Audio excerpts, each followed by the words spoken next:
کراچی کے علاقے گلشن اقبال میں ایف آئی اے نے کارروائی کرتے ہوئے غیر قانونی طور پر ایرانی ریال اور سعودی ریال کی خرید و فروخت میں ملوث 4 ملزمان کو گرفتار کر لیا ہے۔ مزید جانتے ہیں ڈان نیوز کے نمائندے عاصم خان سے۔ جی عاصم۔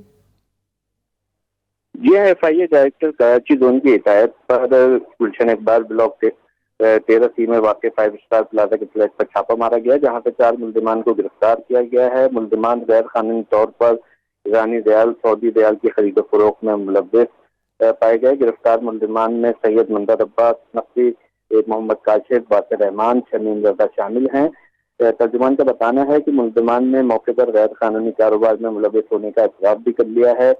ملزمان کے قبضے سے 35,500 سعودی ریال برآمد ہوئے ہیں اور تقریباً 1 ارب 40 کروڑ ایرانی ریال بھی ملزمان سے برآمد ہوئے ہیں۔ ملزمان سے 4 موبائل فون، 1 لیپ ٹاپ اور دیگر سامان بھی تحویل میں لیا گیا ہے، جس کے بعد ملزمان کو F I a ACBC Karachi تھانے میں منتقل کر دیا گیا ہے اور ملزمان کے خلاف مقدمہ درج کر کے مزید تفتیش کی جا رہی ہے۔ بہت شکریہ عاصم خان آپ کا۔